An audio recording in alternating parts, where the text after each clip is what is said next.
Ассаламу алейкум. Атым Замир, фамилиям Прембердиев. Кыргызстандагыларга кайрыла турган болсом, Кыргызстандагылар мен билгенден Кыргызстанда ата-энелер эле калды да, менин оюмча, айылда. Анан биздин балдарды багып отурушат алар. Ошол себептен мен аксакал аталарга, аксамай апаларга кайрылам. Талаалап, ысык суукту көрүп, ачка ток калып иштеп жүргөн, талаада жүргөн балдарыңыздардын жанында жүрүүнү кааласаңыздар, анда арам акча албаңыздар, добушуңуздарды сатпаңыздар, чын жүрөгүңүздөрдөн Кыргызстанга күйгөн инсандарды колдоңуздар. Ал инсан ким десеңиздер, мен үчүн ал Адахан Мадумаров. Мен буну өзүмүн ата-энеме айткам. Кыргызстанга президенттик шайлоого барганда айткам, менин Кыргызстанга келип сиздердин жаныңыздарда жашоону кааласаңыздар, Адахан Мадумаровду шайлайсыздар. Бүгүн Адахан Мадумаров президент болсо, менин айткан сөзүм, бүгүн Адахан Мадумаров президент болсо, эртең мен Кыргызстанга келип жашайм атапа деген. Мына ушундай ата-энелер талаалап жүргөн мигрант уул кыздарыңыздарды колдоңуздар. Кымбаттуу кыргыз элим, мен 8 жолу келип кеттим Москвага. Москвага келген сайын мен Кыргызстан качан өнүгөт өсөт экен деп мен өзүмчө жүрөгүм ооруйт да, мен жаштарды көрүпчү. Ушу Кыргызстандагы элдерге, 7 областтын элдерге мен кайрылышым. Мен мисалы үчүн жашымдан эле Адахан Мадумаровду жактап келем. Баткен областан боломун. Адахан Мадумаровдай таза жүрөгү, ел үчүн, жер үчүн күйгөн, жаштар үчүн күйгөн адамдар коюлса деп ойлойм да. Мен өзүм пенсияга чыккан аялмын. Мен өзүмө дебей, мен ел үчүн, жаштар үчүн ушунчалык Кудайдан тилип отурам. Ушул жакта жүрсөм дагы карантин болуп кете албай калдык. Ошого байланыштуу кыргыз элим, силерден суранычым, силер акчага алданбай, жүрөгүңөрдөгү таза иштеген адамдарды жогорку кеңешке шайлап беришиңерге мен силерден суранамын, тилектешмин. Биздин да Кыргызстаныбыз өнүксүн, өссүн. Башка өлкөлөргө караганда биз элибиз бай болгону менен өкмөтүбүз кембагал. Ошого таза жүрөгү, чын ак ниет, жүрөгү менен Кудайга карап иштеген депутаттар шайланса деген тилегибиз бар. Шу тилектерибизди Кудайым кабыл кылсын. Илайым Кыргызстаныбыздагы өнүгүп өсүп, башка өлкөлөргө көз карандысыз болуп жашашыга мен Кудайдан сураймын, тилейм, силерден суранарым. Ассаламу алейкум, урматтуу кыргыз элим. Азыр эми кайдыгер шайлоочулар деп атпайбы. Мен жалпы Кыргызстандын элине, Кыргызстандын жарандарына кайрылып кетет элем. Жердешчиликтен алыс болуп, азыр Кыргызстан мындай жердешчилик, уруучулук болуп атат да. Бул бөлүнүп кетет. Элдин добушу көптөгөн партияларга бөлүнүп кетет. Өткөнкү 2017 жылкы шайлоодо дагы ушундай көрүнүш болгон. Жердешчилик ар ким партияларга бөлүнүп, элдин добушу 70% эл каалабаган партиялар келип калган шайлоого. Мына ушундан алыс болуп, татыктуу талапкерди адам ар ким өзү тандап, жүрөгүндөгү адамды шайлаганга чакырып кетет элем. Саламатсыздарбы, урматтуу мекендештер. Мен аты жөнүм Абдуманапов Тавакал, Кадамжай районунан.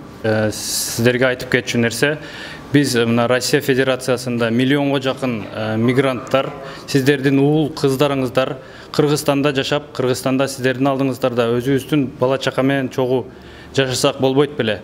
Мунун эң негизги себеби бүгүнкү күндө Кыргыз Республикасында ар түрдүү өзүнүн кызыкчылыгын гана көздөгөн адамдар гана бийликке келип, өзүнүн гана көз карашын алдыга түртүп, ошолор гана бийлеп калган убакытта биз мына сиздердин уул кыздарыңыздар чет өлкөлөрдө, бир эле Россия Федерациясында эмес, башка чет өлкөлөрдө да аябай көп.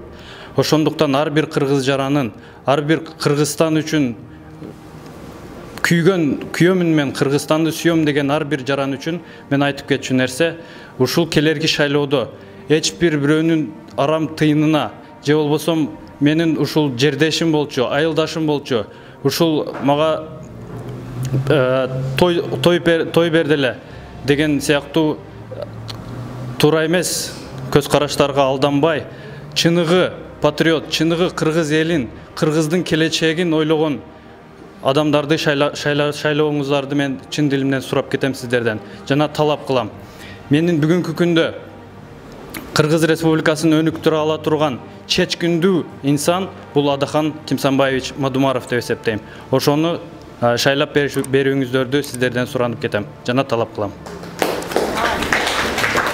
Азыркы урууларды колдоого бизде эң негизгиси бир аз акчага алдануу, бир аз тамак берүү, же болбосо бир улак чаптырып, топ чаптырып, ушуга окшогон оюндар менен бизди алдап, анан кийин келип уруулар келип отуруп калып атат.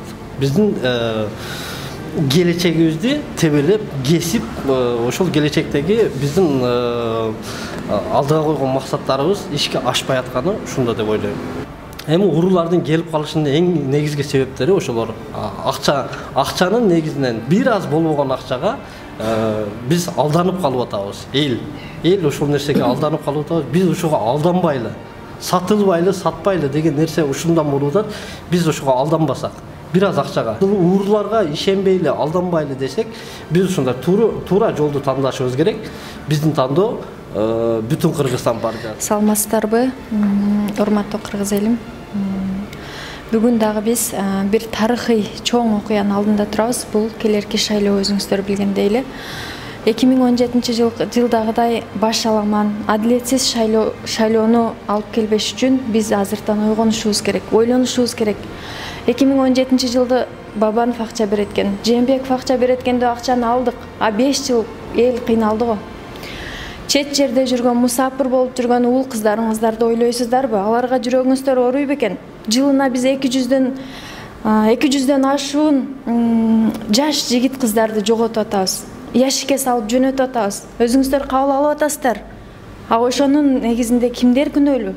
Биздин Кыргызстаныбыз бүгүн кайсы акыбалда? 1000 сом акчаны алып 5 жылга дагы ушундай акыбалга кептелбейли. Эмки 5 жыл бул 5 жылда өтпөшү мүмкүн. Эмки 5 жылда биз карыз төлөшүбүз керек. Жерибизди алдырып коюшубуз мүмкүн. Ойлонгула, ойгонгула. Урматтуу кыргыз эли. Кыргыз эли ойгонуш керек.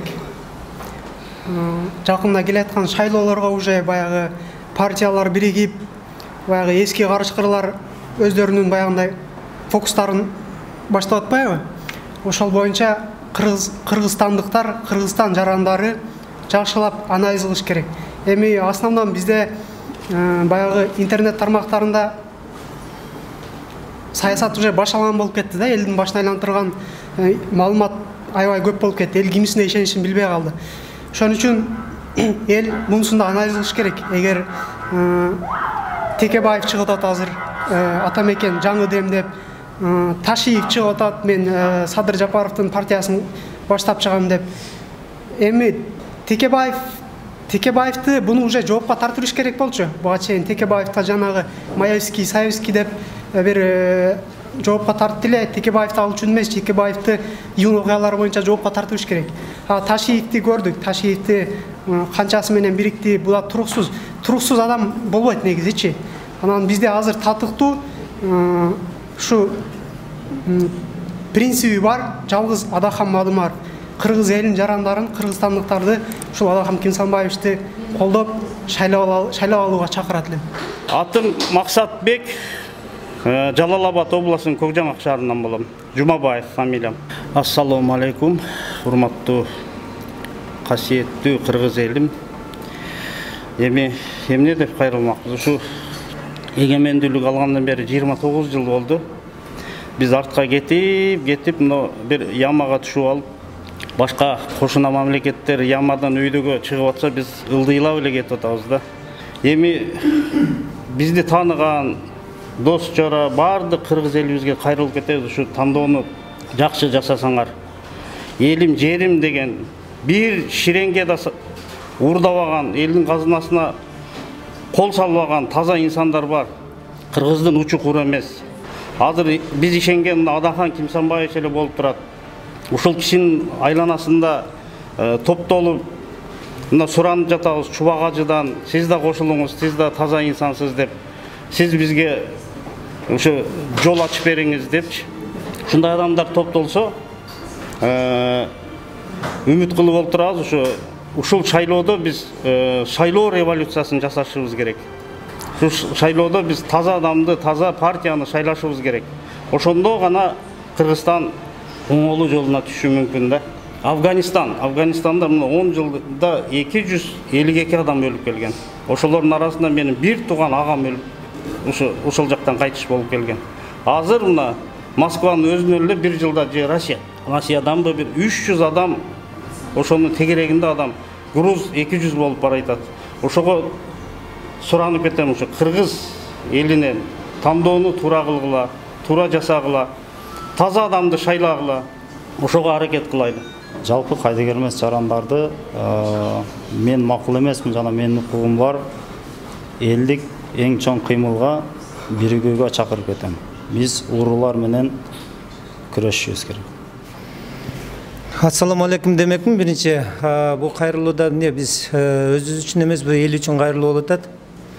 Элге кайрылар жерим, мына биз урдап тоноп Кыргызстандын келечегине артка кетирип, биз мурун жүргөндө айтчу эле, бул Кыргызстан экинчи Швейцария деп. Азыр Швейцария меселе бул эң жакыркы мамлекеттердин бири болуп кетип атат да, көз караш менен караганда. Ошо элдерге айтмакмын да, бир добошуну бир күндүккө сатып, бир күндүк жашоо жыргалы менен болуп, анан 5 жыл кыйналгандын кереги жок да. Мен айтмакмын элдерге, ушу туугандарга, досторго айтмакмын. Ушул шайлоодо 2020 жылга адашпай, өзүнүн добошун сатпай, туура жол менен шайласа демекчимин да. Биз ошондо Кыргызстандын келечегин да оңдомокпуз. Адамдар азыр билет, ар бир эл билет, азыр жаш бала да билет. Ар бир акын билип, акын көзү менен көрүп, ырдап айтып аткан нерсени эл сезбесе, ондо вообще көр болуп эсептелет да. Ошон үчүн туура жолго, туура шайлоого чакырмакмын.